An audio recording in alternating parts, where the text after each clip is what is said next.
Security పెడతా ఉంటారు. ఆ సెక్యూరిటీలో చాలా ఫెసిలిటీస్ ఇస్తారు కదా, చాలా ఫెసిలిటీస్ ఇస్తారు కదా. అంటే వెనకాల డాక్టర్ గారి వెహికల్ ఉంటుంది కదా, ముందు వెనకాల జామర్స్ ఉంటాయి, అంటే ఏ బాంబ్స్ ఏవి పని చేయకుండా ఉండడానికి. ఇంకా చాలా వెహికల్స్ ముందు వెనకాల అంటే ఫైర్ ఇంజన్ ఉంటుంది కదా. ఎందుకు అంత పెడతారు? ఎందుకు అంత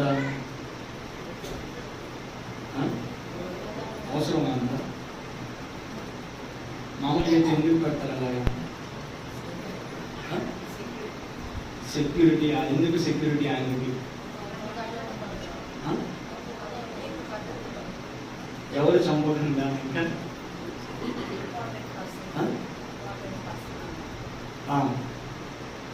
సో నా సాక్ష్యం తర్వాత ప్రసన్న ఆంటీ ప్రేయర్ చేయాల్సిందిగా నేను కోరుకుంటున్నాను. పాపా గారు ప్రసన్న ఆంటీ. ఓకే. సో సెలవుమక్క చెప్తుంది. ఏమని చెప్తుందంటే, ఏం చెప్తుంది సెలవుమక్క? సో నీ చెప్పు, వినిపిస్తలేదా? ఓకే. ఎందుకు పెడతాం? ఆయన ట్రాఫిక్ లేట్ అయితే ఆయన చాలా ఇంపార్టెంట్ పనులు చేస్తారు కాబట్టి ఏ సంతకాలు పెడతాడు, ఎక్కడో శంకుస్థాపన ఉంటుంది. సో ఆయనకి ఇట్లా ట్రాఫిక్లో ఇట్లా ఆగుతూ ఉంటే పనులన్నీ ఆగిపోతాయి, లేకపోతే లేట్ అవుతాయి. ఆయన 2 మాటల్లో చెప్పాలంటే ఇంపార్టెంట్ పర్సన్ కాబట్టి కదా. ఆయన ముఖ్యమైన వ్యక్తి, చాలా ప్రాముఖ్యమైన వ్యక్తి. ఆయన మీద చాలా బాధ్యతలు ఉంటాయి కదా. ఒక ముఖ్యమంత్రి అయితే రాష్ట్రం మొత్తం తన మీద ఉంటుంది. మరి ప్రధానమంత్రి అయితే ఆల్మోస్ట్ కంట్రీ రెస్పాన్సిబిలిటీస్ ఆయన మీద ఉంటాయి. కాబట్టి కావాల్సిన మంచి ఫెసిలిటీస్ అన్నీ ఇస్తూ ఉంటారు. ఆయన ఏదో గ్రేట్ అని కాదు, కానీ ఆయన చేస్తున్న పని అంత ప్రాముఖ్యమైనది కాబట్టి అన్నట్లు నాకు అర్థమైంది. ఓకే. సో నేను మీ మధ్యలో నేనేం చెప్పాను, అనవసరంగా గుర్తు చేసుకొని బాధపడటం ఎందుకని నా ఉద్దేశం.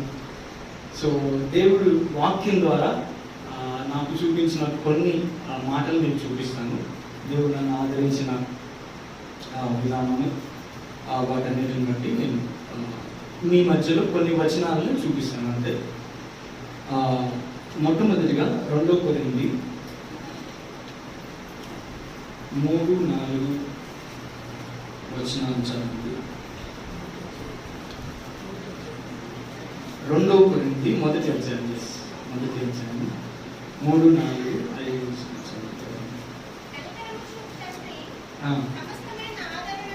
సమస్త ఆదరణను అనుగ్రహించి దేవుడు మన ప్రభు అయిన యేసుక్రీస్తు తండ్రి అయిన దేవుడు స్తుతింపబడును గాక. దేవుడు మమ్మల్ని ఏ ఆదరణతో ఆదరించుచున్నాడో ఆ ఆదరణతో ఎట్టి శ్రమలో ఉన్న వారికైనాను ఆదరించుటకు శక్తి గలవారు అన్నట్లు ఆయన మా శ్రమ అంతటిలో మమ్మను ఆదరించుచున్నాడు. సో ఎందుకు దేవుడు మమ్మల్ని ఆదరిస్తున్నాడు అనేది పౌలు భక్తుడు అక్కడ చెప్పాడు. ఎందుకంటే ఎట్టి శ్రమలో ఉన్న వారిని ఆదరించడానికి. సో ఫస్ట్ అనుభవం ఏంటంటే, సో చాలా మంది కోసం హార్ట్ అటాక్ వచ్చిన వాళ్ళ కోసం మనం ప్రార్థన చేసి ఉంటాం. నేను ప్రార్థన చేశాను, కొంతమందిని విజిట్ చేసి ఉంటాను. కానీ ఇది చాలా దగ్గరగా అనుభవించిన స్థితి కాబట్టి ఇంకా ఎక్కువగా అటువంటి పరిస్థితిలో ఉన్న వెళ్ళిన వారిని అర్థం చేసుకోవడానికి ఇది నాకు ఉపయోగపడింది అనమాట. ఓకే. సో ఫస్ట్ నాకు వచ్చిన థాట్ అదే. ఓకే, ఇటువంటి పరిస్థితులు ఉన్న ఒక తమ్ముడు వెళ్తే, ఒక అన్న వెళ్తే, ఒక చెల్లి వెళ్తే, ఒక అక్క వెళ్తే సో ఎలా ఉంటుంది అనేది నేను కొంచెం ఎక్కువ అర్థం చేసుకోగలను అని నాకు అర్థమైంది. ఇంకా సో నేను చెల్లి మరి బయట ఉంది, సిఎండిసి క్యాంప్లో ఉంది. సో చెల్లి ఖచ్చితంగా రావాలనుకుంది. నేను కొంచెం ఒక 4 రోజులు లేట్గా వచ్చాను. సో ఇంకా నేను చెల్లిని ఆగమన్నాను. సో దేవుని కృప వలన ఆ రోజు జరిగింది ఏంటంటే, సో టికెట్ బుక్ చేసుకున్నా రావాలనుకున్నాను. కానీ నేను దేవుని సేవ మనకు ముఖ్యం బాబా, మనము ఉందాము, కొంచెం కష్టమైన ఉందాము. సో ఆ చెల్లి చెప్పింది ఏ సెషన్ అయితే తను తీసుకోవాలి అంటే సెషన్ అటెండ్ కాకుండా వద్దాం అనుకుందో ఆ సెషన్ తీసుకుంటే చాలామంది డెసిషన్ తీసుకున్నారండి అక్కడికి వచ్చిన స్టూడెంట్స్. ఓకే, సో అది మాకు చాలా సంతోషం అనిపించింది. ఓకే, ఎనీవే దేవుని పని జరుగుతుంది. ఓకే, అక్కడ ఉన్నందుకు చెల్లి అక్కడ ఉన్నందుకు అని సంతోషపడ్డాను. దేవుడు నాతో మీకా గ్రంథము 7వ అధ్యాయము 7 నుంచి 20 ఆ భాగం ద్వారా దేవుడు నన్ను ఆదరించాడు. నేను చదువుతున్నాను. 7వ వచనం, మీకా గ్రంథము 7వ అధ్యాయము 7వ వచనం. అయినను యెహోవా కొరకు నేను ఎదురు చూచేదను, రక్షణకర్త నా దేవుని నేను కనిపెట్టి ఉండును. నా దేవుడు నా ప్రార్థనను ఆలకించును. 8వ వచనము నన్ను చాలా తాకిన మాట. 8వ వచనము, నా శత్రువు నా మీద అతిశయింపవద్దు, నేను క్రింద పడినను తిరిగి లేతును, నేను అంధకారం అందు కూర్చున్నాను, యెహోవా నాకు వెలుగుగా ఉండును. నాకు ఈ మాట పదే చదువుతున్నాను. ఆల్మోస్ట్ చాలా రోజులు నేను ఇది అంటే నాకు ఒకరోజు రాత్రి అంతా నిద్ర పట్టలేదు. నేను ఇక్కడ వచ్చి కూర్చొని బైబిల్ తీశాను. అది ఆల్మోస్ట్ 2 గంటలు 3 గంటల టైం. సో ఇంకా మనము దేవుని వైపు చూస్తాము. అప్పుడు దేవుడు నాకు ఇచ్చిన మాట అన్నమాట, నా శత్రువా నా మీద అతిశయింపవద్దు, నేను క్రింద పడినను తిరిగి లేతును, నేను అంధకారం అందు కూర్చున్నాను, యెహోవా నాకు వెలుగుగా అన్నాడు. సో ఎందుకో మనకి మొత్తానికి దెబ్బ అయితే పడినట్టే. ఓకే, దాన్ని మనం కాదన్నాడు. అయితే ఇక్కడ గ్రంథకర్త చెప్తున్నాడు, నేను క్రింద పడినను తిరిగి లేతును, నేను అంధకారం అందు కూర్చున్నాను, యెహోవా నాకు వెలుగుగా. ఇదే నేను మరలా చదువుతున్నాను. సో డాడీ దగ్గర కూర్చుంటే చాలాసార్లు డాడీ అంటూ ఉంటాడు, చాలా మంది చర్చకు చాలా రావట్లేదు అని బాధపడతా చెప్తా ఉంటాడు. అయితే ఈ 11వ వచనంలో కూడా దానికి జవాబు దొరికింది. నీ గోడలు మరలా కట్టించు దినము వచ్చుచున్నది, అప్పుడు నీ సరిహద్దులు సరించు. ఇంగ్లీష్లో అయితే ఐ విల్ రెస్టోర్ యూ అని. సో మరలా నేను నిన్ను రెస్టోర్ చేస్తాను అని దేవుడు చెప్పడం. ఇంకా 18, 19, 20 వర్షాలు నేను చదువుతున్నాను. తన స్వాస్థ్యంలో శేషించిన వారి దోషమును పరిహరించి వారు చేసిన అతిక్రమం విషయమై వారిని క్షమించు దేవుడు అయిన నీతో సముడైన దేవుడు ఉన్నాడా? ఆయన కనికరం చూపుటయందు సంతోషించువాడు కనుక నిరంతరము కోపముంచడు. ఆయన మరలా మన యందు జాలిపడును, మన దోషములను అణచివేయును. వారి పాపములన్నిటినీ సముద్రపు అగాధములలో నీవు పడవేతువు. పూర్వకాలంలో నీవు మా పితరులైన అబ్రహాం యాకోబులకు ప్రమాణం చేసిన సత్యమును కనికరమును నీవు నిగ్రహించు. సో ఈ మాటలు కూడా నేను పదే చదువుకొని దేవుని వైపు చూసాను. అదే సమయంలో హోషియా 6వ అధ్యాయము 1 నుంచి 3 వచనాలు.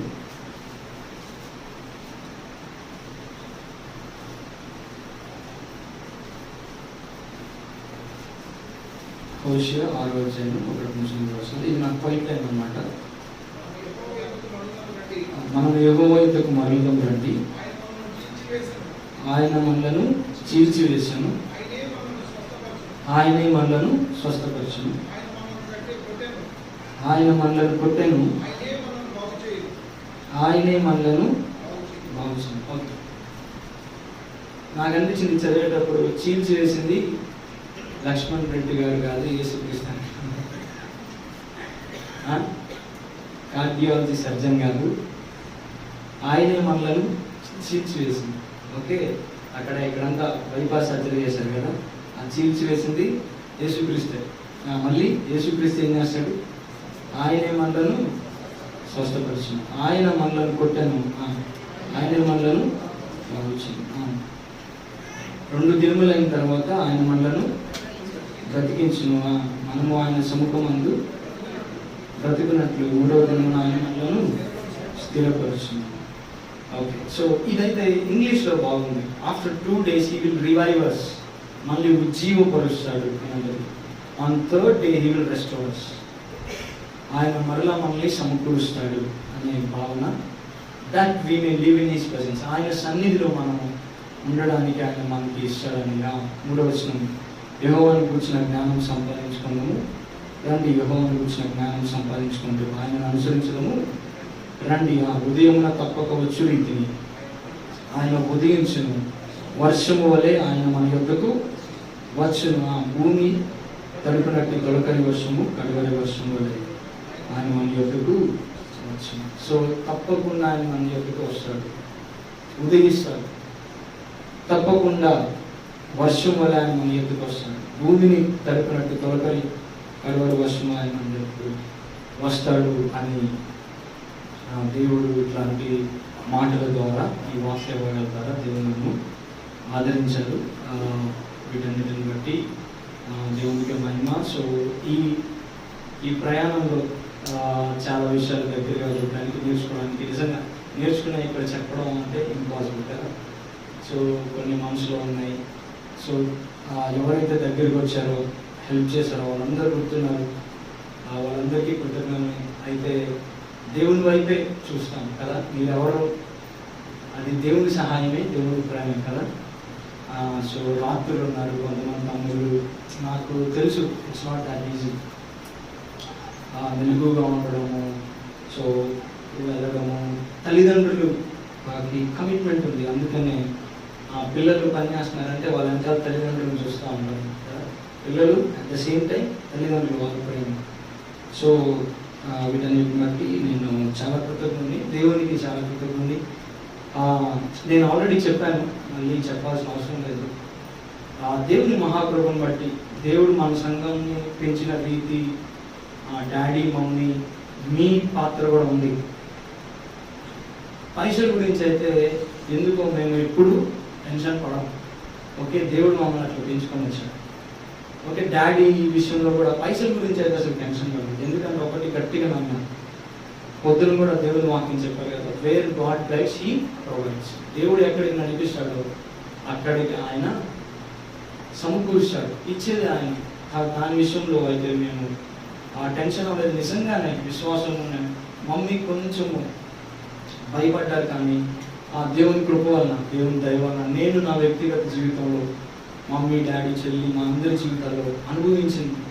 దాన్ని బట్టి ఎవ్వరితో ఏమీ చెప్పలేదు ఇట్లా అట్లా అని. దేవుని మహాకృపను బట్టి ఎవరి దగ్గరికి మనము వెళ్ళలేదు. దేవుని సేవకుడిగా దేవుని మీద మనం ఆధారపడేవాళ్ళు. పరలోకపు గని మన మీద మన ముందుంది కదా. సో దేవుని మహాకృప మన ఎవరి దగ్గరికి వెళ్ళలేదు. నిజంగా మా డాడీ కూడా చెప్పినట్టు చాలామంది పేదవాళ్ళు, మీ స్తోమత మించి అన్నట్లు అనిపించిన వాళ్ళు కూడా ఆయన ప్రేమను బట్టి ఇక్కడికి వచ్చి పని చేశారు, కాంట్రిబ్యూట్ చేశారు. నిజంగా నేను దేవునికి ఎంతో కృతజ్ఞుడు. నేను మరలా చెప్తాను, మమ్మీ డాడీ జూన్ 22 వస్తుంది, శామ్ ఇక్కడ ఉండాలి అని కోరుకుంటా ఉన్నారు. సో నేను మీకు చాలాసార్లు చెప్పాను, నీకు మళ్ళీ మళ్ళీ చెప్పడం బాగుండదు, నాకు అంత ఇష్టం ఉండదు. సో నాకు అంత కష్టమే. నేను 2-3 నెలల నుంచి మమ్మీతో నేను కావాలనే ఎక్కువ మాట్లాడాను. సో నేను అక్కడ ఉండాలి, మమ్మీ మనము ఇంటి గురించి అక్కడ ఆలోచించుకుంటూ ఉంటే చాలా కష్టమైంది. నేను నా పుట్టినరోజు రోజు కూడా 5 నిమిషాల కంటే ఎక్కువ మాట్లాడాను. అది దేవునికి తెలుసు. అది దానికి కొన్ని పరిస్థితులు బట్టి నేను అట్లా ఎక్కువ మాట్లాడాను. సో అయితే దేవుడే చూసుకున్నాను. ఇక్కడ జాన్స్ ఆంటీ వచ్చి ఒక మాట, నేను దాన్ని నమ్ముతాను, చిన్న మాట. మనం దేవుని పని చేస్తే దేవుడు మన పని చేస్తాడు. సో చెల్లి పెళ్లి విషయంలో కూడా నేను అదే చూసాను. డాడీ మరి ఈ ఫేజ్లో కూడా నేను అదే చూశాను. పాపం కొంతమంది నా దగ్గరికి వచ్చి శామ్ ఆపరేషన్ లేకుండా అయిపోయింది, కంగారు పడబాకు అంతా ఆపరేషన్ లేకుండా అయిపోయింది అన్నాడు. సో కానీ ఆ టెన్షన్ మనం భరించలేం కదా. దేవుడు మాకు అంత విశ్వాసం లేదు అనుకుని ఆపరేషన్కి దిగిపోయాం కదా. సో దేవుని వాక్యంలో రోమా పత్రికలో కూడా ఉంది, ఏమని, ఎవరి విశ్వాస దాన్ని ఏమంటారు, పరిమితిని బట్టి వారు బ్రతకాలి అని ఉంటుంది కదా. మనము 6 హోల్స్ ఉన్నాయన్నారు, 6 బ్లాక్స్ ఉన్నాయన్నారు. 6 బ్లాక్స్ పెట్టుకొని దేవుని మీద ఆధారపడి ఉండడం చాలా మంచిది, కానీ విశ్వాసం సరిపోలేదు. సో మేము అనుకున్నాం, మాట్లాడుకున్నాం, కానీ సరేలే అనుకుని ముందుకు దిగాము. సో వాళ్ళ విశ్వాసాన్ని బట్టి నేను దేవుని చాలా స్తుతిస్తున్నాను. కానీ ఎందుకో మరి ఆపరేషన్ అయితే జరిగింది, అయిపోయింది, మనం దాటాం కదా. డాడీ ఆ రోజు కొంచెం బాగా పెయిన్లో ఉన్నప్పుడు అన్నాను, డాడీ అయిపోయింది కదా, దాటేసాం కాబట్టి ఇంకా. కాకపోతే ఎందుకు గుర్తు చేసుకోవాలంటే, దేవుడు మనకు చేసినవి మనం చాలా తొందరగా మర్చిపోతాం కదా. మనలో ఆ హ్యాబిట్ ఉంది. మనకి ఏదైనా అన్యాయం జరిగితే మనం బాగా గుర్తుపెట్టుకుంటాం, కానీ దేవుడు మనకు చేసిన మేలులు మనం చాలా తొందరగా మర్చిపోతాం. కాబట్టి మనం ఖచ్చితంగా ఇట్లా జ్ఞాపకం చేసుకోవాలి. ఏం కాదు, దేవుడు స్వస్థపరుస్తాడన్న వ్యక్తులు ప్రసన్న ఆంటీ కూడా ఒకళ్ళు. అందుకని ప్రసన్న ఆంటీని ప్రేయర్ చేయమని రిక్వెస్ట్ చేశాను. సో నిజంగా మీ అందరి ప్రేమ, ఆదరణ, అన్నిటికీ మించి మీ ప్రార్థన. ఓకే, సో ఈ వాక్యాల ద్వారా దేవుడు మనల్ని ఆదరించి, సో మనలో ఏ మంచి లేదు, మనం దీనికి యోగ్యులం కాదు, కానీ దేవుని కృప మన మీద ఉంది. సో ఖచ్చితంగా వాక్యంలో చదువుకున్నట్లే దేవుడు ఖచ్చితంగా దీన్ని మేలుకై మారుస్తాడని సంపూర్ణంగా విశ్వసిస్తున్నాను.